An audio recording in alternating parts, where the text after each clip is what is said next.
To add weather to the home screen on Google Pixel 11, what you can do is you can press and hold your finger on an empty space over here, and then go to widgets.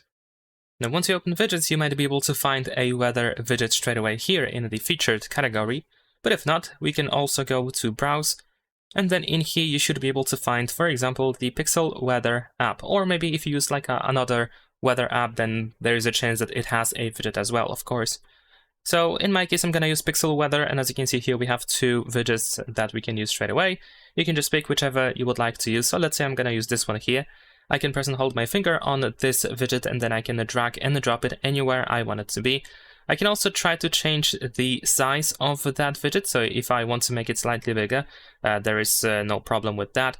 And in case you cannot change the size, you can always press and hold your finger on the widget to have these circles that you can use to grab by them and adjust the size. Leave a like and subscribe.